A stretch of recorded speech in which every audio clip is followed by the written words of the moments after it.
Shalom saudara yang diberkati oleh Tuhan pagi hari ini. Renungan dari hati Papa kita di surga pagi hari ini kita ambil dari Wahyu pasalnya yang ke-17. Dalam Wahyu pasal yang ke-17 kita akan lihat dari ayat yang ke-13 mulai. Wahyu 17 ayat yang ke-13. Mereka seia sekata. Seia sekata. Mereka bersama-sama berkata, ya, artinya seia.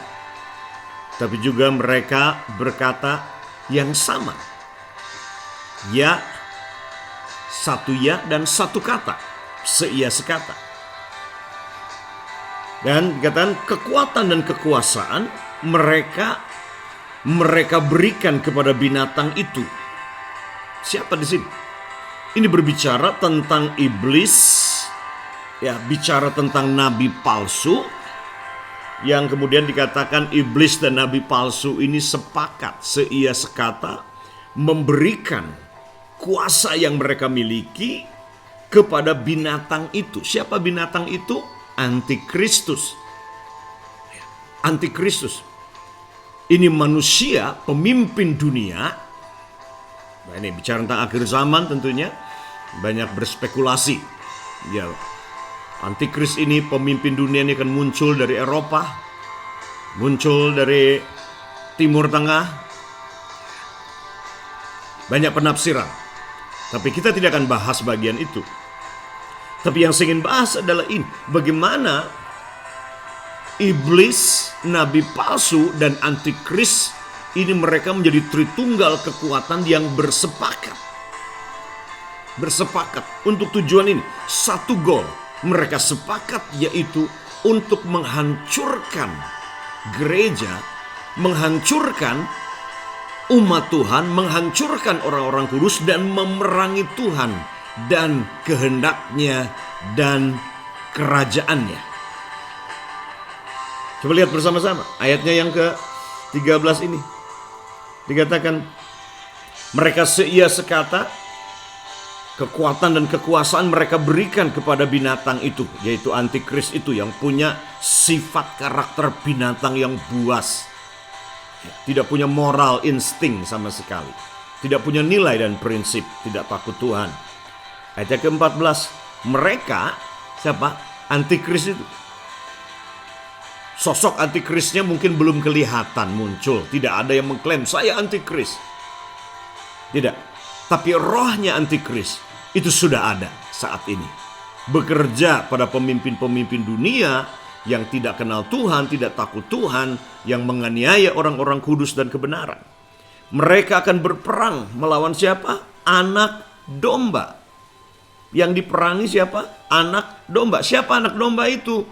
Anak domba itu adalah Yesus sendiri.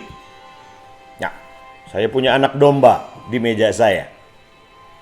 Yesus berkata, kok bisa anak domba ada di meja? Nah, ini. Ya, anak domba.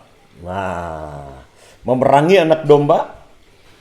Tetapi anak domba ini akan mengalahkan mereka. Mengalahkan siapa? Antikris itu.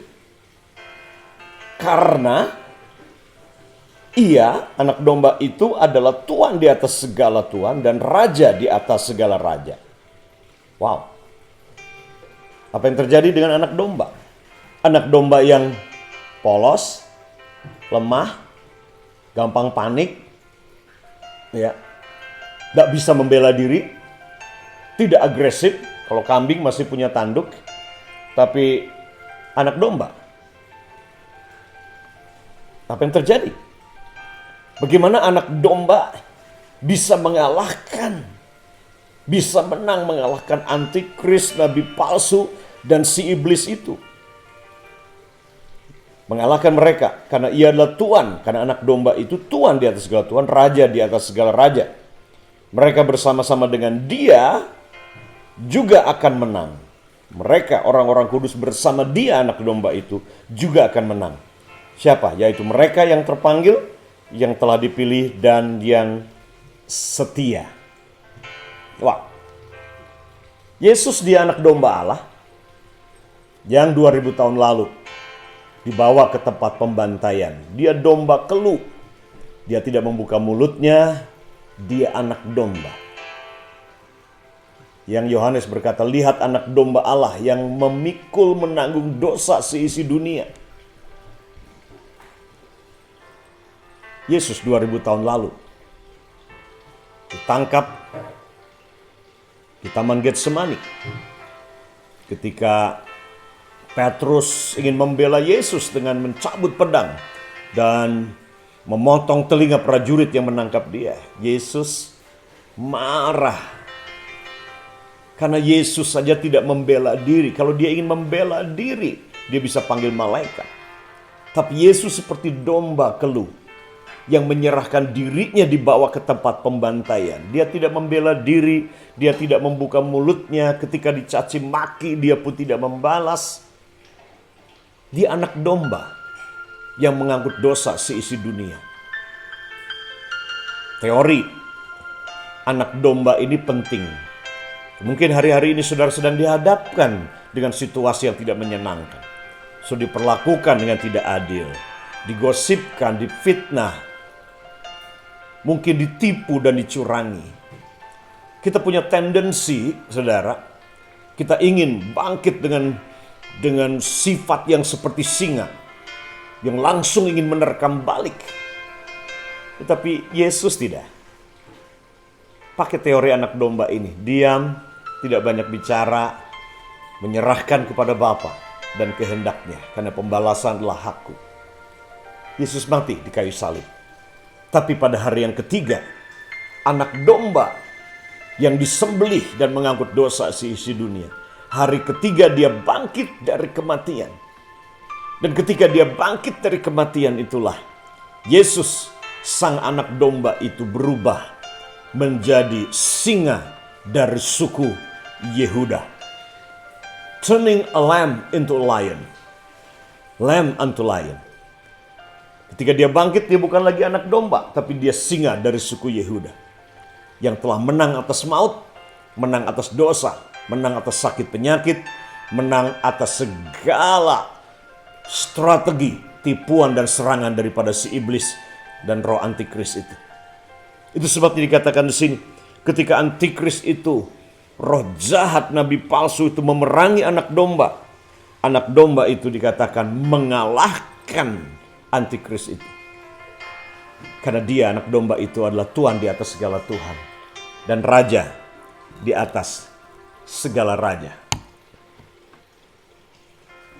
Dan bukan hanya Yesus anak domba yang menang mengatasi, menang mengalahkan musuh-musuhnya. Tapi dikatakan dia dan mereka. Siapa mereka? Kita gereja. Kita orang-orang kudus yang percaya. Kita pun bisa menang. Kenapa? Karena kita bukan hanya memiliki anak domba, tapi kita juga memiliki roh singa dari suku Yehuda yang telah bangkit menang dan mengalahkan musuh-musuhnya. Sebagaimana singa adalah raja hutan. Walaupun singa bukan binatang terbesar di hutan. Gajah lebih besar. Singa juga bukan binatang yang paling cerdik. Tidak juga. Ada banyak yang lebih licik dan cerdik. Lebih smart daripada singa. Tapi singa, dia menjadi raja hutan yang ditakuti. Seperti itulah kita. Mungkin sudah tidak terlalu besar. Mungkin sudah tidak begitu smart. Tetapi ketika engkau punya roh dari singa suku Yehuda, saudara bisa menjadi pemenang dalam kehidupan. Sebagaimana Yesus, anak domba yang bangkit sebagai singa dari suku Yehuda telah menang. Kunci pentingnya dalam ayat ini adalah mereka yang dipanggil, dipilih, dan yang setia. Apakah saudara orang yang dipanggil dan mentaati panggilan hidup saudara?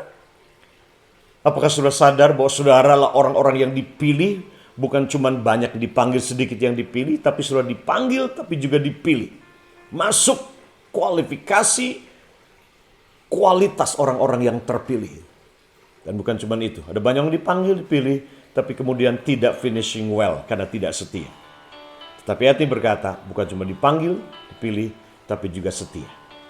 So, ini kunci kemenangan sebagai singa dari suku Yehuda dan anak domba.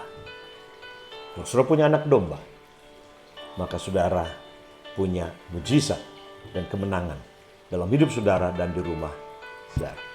Tuhan Yesus memberkati saudara. God bless you.